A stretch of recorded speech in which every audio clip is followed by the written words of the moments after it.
Dan tahukah Anda bahwa kritik yang disampaikan oleh Romo Patris tentang sola scriptura disebabkan karena para Romo Katolik kurang memahami konsep sola scriptura dengan baik dan benar. Mari kita perhatikan pernyataan dari Romo Patris berikut ini. Kitab suci mengajarkan bahwa tradisi lisan harus diterima bersamaan dengan kitab suci.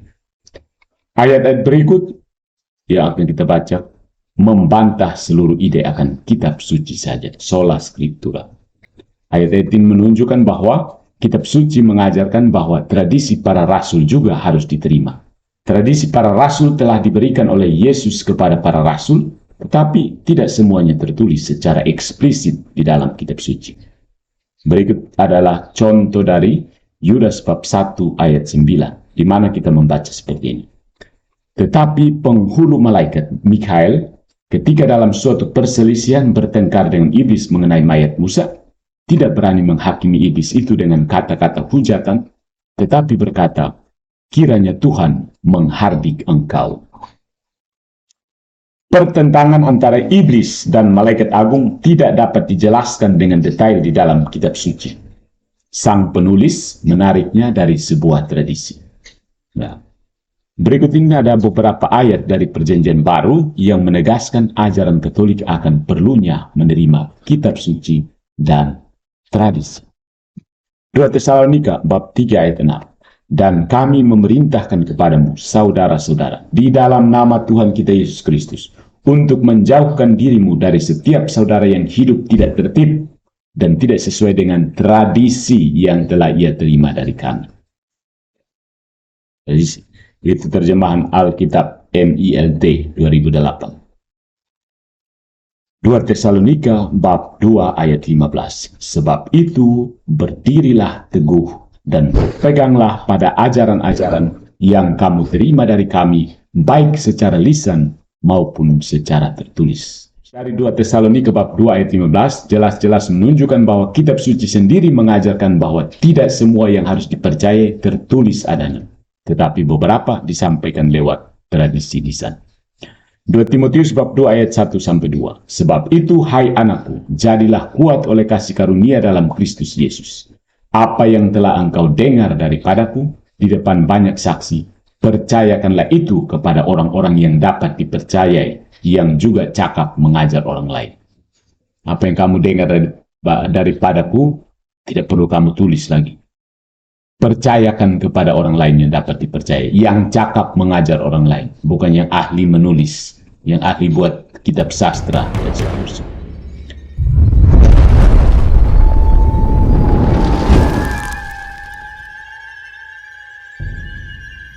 Sebelum saya menyanggah argumen Romo Patris, izinkan saya menyarankan Anda untuk memahami konsep sola scriptura dari channel Verbum Veritatis yang dikelola Dr. Deki. Karena jika Anda sudah memahami konsep sola scriptura secara utuh, maka Anda dengan sangat mudah menyanggah semua argumen para Romo Katolik yang berpolemik tentang sola scriptura, karena sebagian besar polemik yang dipermasalahkan oleh Romo-Romo itu adalah disebabkan konsep sola scriptura yang disalah mengertikan. Di awal kita sudah mendengar beberapa ayat-ayat Alkitab yang dikutip oleh Romo Patris untuk membuktikan bahwa Alkitab mengajarkan adanya tradisi lisan yang harus diterima oleh gereja di samping Alkitab. Dan untuk menyanggah argumen para Romo itu, kita perlu memahami konsep sola scriptura dengan baik dan benar. Nah, tentunya bagi Anda pengunjung reguler channel ini, sudah beberapa kali mendengar penjelasan tentang sola scriptura yang saya berikan. Dan maafkan jika saya ulangi lagi, agar teman-teman Katolik kita paham konsep sola scriptura. Poin pertama, apakah itu sola scriptura? Buku Teologi Kristen yang ditulis oleh Millard Erickson mengatakan, bila Alkitab dijadikan sumber utama dari pemahaman teologis kita, maka kita tidak mengesampingkan semua sumber lainnya sama sekali. Akan tetapi sumber-sumber masukan lainnya itu tidaklah sepenting Alkitab. Apa yang Anda baru dengar itu adalah definisi singkat dari sola scriptura. Apakah maksudnya? Sola scriptura adalah doktrin Kristen yang mengajarkan bahwa Alkitab merupakan satu-satunya sumber otoritas bersumber ilahi yang mustahil keliru dalam urusan iman dan amalan Kristen. Tetapi bukan berarti seorang penganut sola scriptura menolak sumber-sumber lainnya. Penganut sola scriptura menerima dan mengakui sumber lainnya. Tetapi otoritas sumber-sumber lainnya itu tidak dinilai bersumber ilahi dan berada di bawah otoritas Alkitab. Misalnya, tulisan bapak-bapak gereja mula-mula atau otoritas gereja dan lain-lainnya dipercayai oleh penganut sola scriptura, tetapi tidak dinilai bersumber ilahi dan posisi otoritas sumber-sumber lainnya itu berada di bawah Alkitab. Jadi misalnya Kristen Protestan yang tradisionalis, seperti Protestan Lutheran, Methodist, Reformed, Bethel, dan lainnya, merayakan Natal, Jumat Agung, Paskah, dan lain tradisi yang tidak dicatat di Alkitab.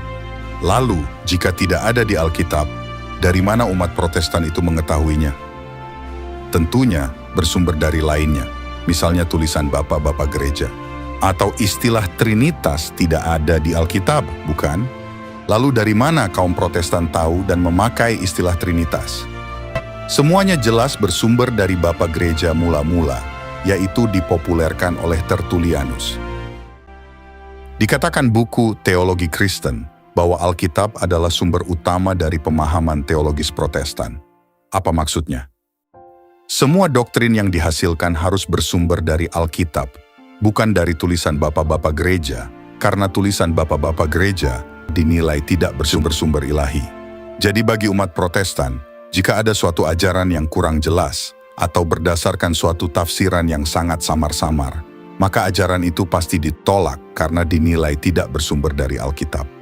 Misalnya tentang sakramen, Gereja Katolik mengakui adanya 7 sakramen, sedangkan umumnya Protestan mengakui ada 2 sakramen, yaitu perjamuan kudus dan pembaptisan. Alasan utamanya karena diperintahkan langsung oleh Tuhan Yesus dan kemudian diteruskan oleh para rasul. Dan satu hal penting lainnya yang perlu kita ketahui, khususnya bagi umat Katolik, karena mereka seringkali tidak memahaminya, yaitu penganut sola scriptura tidak menolak perkataan atau ajaran lisan dari Tuhan Yesus ataupun para rasul, karena memang pada waktu itu kitab suci belum ditulis. Penganut sola scriptura tidak menolak para rasul memberikan pengajarannya kepada jemaat gereja mula-mula secara lisan. Untuk lebih jelasnya, mari perhatikan keterangan dari Dr. Deki berikut ini. Sola scriptura tidak berarti penolakan terhadap jenis-jenis pewahyuan yang lain selain yang tertulis di dalam Alkitab. Alkitab berbicara misalnya tentang pewahyuan umum, Alkitab juga bicara tentang periode di mana kitab suci belum ditulis dan firman Tuhan dideliver secara lisan, misalnya oleh para nabi, oleh Yesus sendiri, dan juga oleh para rasul. Itu satu periode yang sangat khusus di dalam sejarah pewahyuan. Jadi sola scriptura tidak menyangkali eksistensi dari jenis-jenis pewahyuan yang lain pada periode-periode yang sangat khusus itu. Tetapi ketika Alkitab selesai ditulis, tidak ada lagi model jenis pewahyuan lain yang memiliki otoritas yang sama dan yang tidak dapat salah seperti yang dimiliki oleh Alkitab firman Tuhan.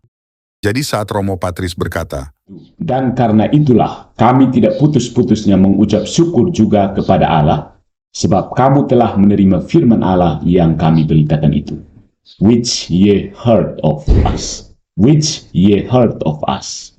Bukan sebagai perkataan manusia, tetapi dan memang sungguh-sungguh demikian sebagai firman Allah yang bekerja juga di dalam kamu yang percaya. Santo Paulus jelas-jelas menunjuk kepada tradisi lisan. Ya. dan banyak lagi ayat-ayat Alkitab yang disampaikan oleh Romo Patris tentang pengajaran lisan dari para rasul kepada jemaat gereja mula-mula. Tetapi poinnya sangat jelas, yaitu ayat-ayat yang disampaikan oleh Romo Patris itu sama sekali tidak menolak sola scriptura, karena memang pada waktu itu kitab suci belum ditulis. Penganut sola scriptura tidak menolak para rasul memberikan pengajarannya kepada jemaat gereja mula-mula secara lisan. Jadi sebetulnya doktrin sola scriptura itu adalah sebuah konsep dari ajaran Alkitab. Ini saya perlu tegaskan karena ada banyak umat Katolik yang menolak sola scriptura dengan bertanya, Mana kata sola scriptura di Alkitab? Tidak ada istilah kata sola scriptura, padahal mengklaim katanya percaya Alkitab saja. Itu pertanyaan umat Katolik. Tentunya pernyataan umat Katolik itu karena mereka tidak paham arti sola scriptura. Doktrin sola scriptura itu adalah sebuah konsep. Oleh karena itu, bukan suatu istilah yang harus ada di Alkitab. Misalnya kata Trinitas juga tidak ada di Alkitab, tetapi umat Katolik mempercayainya, karena doktrin Tritunggal adalah sebuah konsep, atau pernyataan lain dari umat Katolik adalah Skriptura setuju, tetapi sola tidak. Maksudnya, ajaran Alkitab setuju, tetapi hanya Alkitab tidak setuju. Ini juga pernyataan yang berasal dari pengajaran yang salah dari oknum Romo-Romo yang menganggap umat Protestan menolak tulisan dari bapak-bapak gereja. Dan untuk lebih detail bahasan tentang sola scriptura, saya sudah bahas di video nomor 222, 223, dan 224. Jika Anda seorang Katolik yang ingin bertanya atau lain hal, silakan tonton 3 video itu dulu, karena kemungkinan pertanyaan Anda sudah dijawab. Poin yang kedua, mengapa saya menolak tradisi suci gereja Katolik? Nah, umumnya, para Romo yang menjelaskan tentang tradisi suci hanya fokus menjelaskan panjang lebar tentang tradisi suci yang diajarkan oleh Tuhan Yesus kepada para rasul, dan dari para rasul kepada bapak-bapak gereja, dan para penerusnya secara turun-temurun. Dan ajaran itu diklaim terjaga keaslian, dan tidak ada perubahan dalam ajaran. Dan jika Anda seorang non-Katolik, perlu kiranya tahu bahwa tradisi suci itu sebenarnya lebih daripada sekedar diwariskannya. Ajaran Tuhan Yesus kepada para rasul, dan dari para rasul kepada bapak-bapak gereja, dan para penerusnya secara turun-temurun. Ajaran tradisi suci sebenarnya adalah wahyu baru. Benar sekali. Meskipun gereja Katolik mengaku bahwa tradisi suci itu diwariskan oleh Yesus dan para rasul kepada para paus dan uskup, tetapi sebenarnya yang diajarkan oleh gereja Katolik adalah wahyu baru, yang sifatnya berprogresif. Mengapa saya katakan wahyu baru? Kita harus memahami bahwa tradisi suci itu terdiri dari doktrin-doktrin yang diajarkan gereja Katolik melalui konsili-konsili. Doktrin yang diajarkan oleh Bapak Paus selaku penerus Rasul Petrus dan yang juga diajarkan oleh para uskup dalam kesatuan dengan Bapak Paus dan lain-lain. Jadi misalnya, jika hari ini diadakan sebuah konsili yang memutuskan suatu ajaran ABC misalnya, maka ajaran ABC itu akan menjadi ajaran gereja yang baru yang harus ditaati karena diyakini sebagai tradisi suci yang bersumber dari Tuhan sendiri. Dan mengenai wahyu baru berprogresif yang dimiliki oleh gereja Katolik, tidaklah unik karena semua grup kultus, seperti saksi-saksi Yehua, gereja Mormon, dan lain-lainnya, mengajarkan adanya wahyu baru berprogresif. Dan untuk detailnya, silahkan Anda saksikan video nomor 236. Nah, sekarang kita simpulkan, mengapa kita harus menolak tradisi suci. Pertama, perhatikan pernyataan Romo Patris berikut ini. Ayat 18 menunjukkan bahwa kitab suci mengajarkan bahwa tradisi para rasul juga harus diterima. Tradisi para rasul telah diberikan oleh Yesus kepada para rasul, tetapi tidak semuanya tertulis secara eksplisit di dalam kitab suci. Romo Patris mengatakan bahwa Yesus telah memberikan tradisi kepada para rasul, tetapi tidak secara eksplisit tertulis di dalam Alkitab. Nah, sebagai penganut sola scriptura, saya yakin bahwa semua ajaran lisan yang disampaikan Kristus kepada para rasul sudah utuh dan lengkap tercatat di Alkitab. Tetapi menurut Romo, ada tradisi lisan yang diberikan Kristus kepada para rasul. Jadi, pertanyaannya bagi Romo adalah, apakah Romo bisa memberikan tradisi lisan yang diberikan Tuhan Yesus kepada para rasul yang tidak dicatat di dalam Alkitab? Atau apakah nama buku yang memuat tradisi lisan yang diterima oleh para rasul dari Tuhan Yesus? Ingat, yang diminta adalah tradisi lisan apa yang diterima para rasul, yang tidak dicatat di Alkitab, bukan tulisan bapak-bapak gereja. Poin kedua, gereja Katolik mengklaim bahwa tradisi suci datangnya dari Tuhan sendiri, dan punya otoritas yang sama dengan Alkitab. Tetapi faktanya, ajaran tradisi suci sebenarnya tidak lebih dari ajaran manusia, yang diklaim bersumber dari Allah karena di video nomor 236 telah dibuktikan bahwa Gereja Katolik Roma memiliki ajaran keselamatan yang berbeda antara Konsili Vatikan II dengan konsili-konsili sebelumnya. Sebagai buktinya, silahkan saksikan video nomor 236. Dan tentunya, kita tidak ingin menggantungkan kehidupan kekal kita kepada ajaran manusia yang bisa salah, bukan? Poin ketiga, yaitu menjawab argumen-argumen tradisi suci. Pertama, perhatikan pernyataan Romo Patris berikut ini. Ayat-ayat berikut yang akan kita baca membantah seluruh ide akan kitab suci saja, sola scriptura. Ayat-ayat ini menunjukkan bahwa kitab suci mengajarkan bahwa tradisi para rasul juga harus diterima.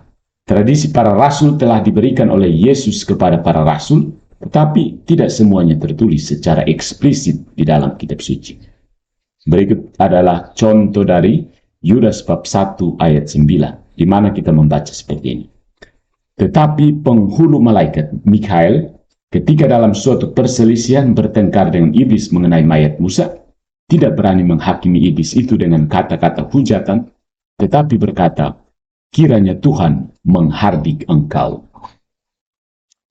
Pertentangan antara iblis dan malaikat agung tidak dapat dijelaskan dengan detail di dalam kitab suci.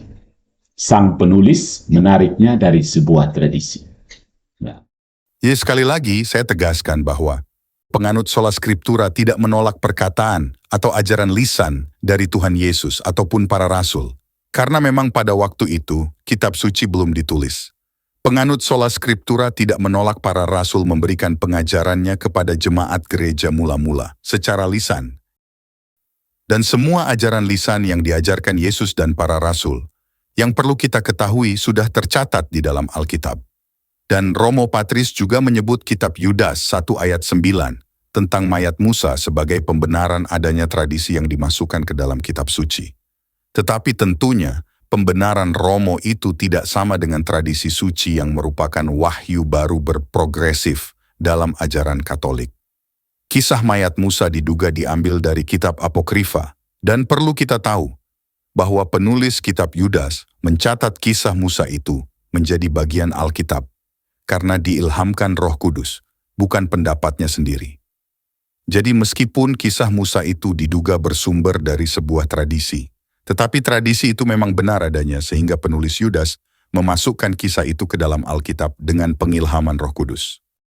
Poin kedua, perhatikan pernyataan Romo Patris berikut ini. 2 Tesalonika bab 2 ayat 15. Sebab itu berdirilah teguh dan berpeganglah pada ajaran-ajaran yang kamu terima dari kami, baik secara lisan maupun secara tertulis. Nah, ayat 2 Tesalonika itu adalah ayat sakti bagi umat Katolik, karena sering digunakan sebagai pembenaran adanya tradisi suci.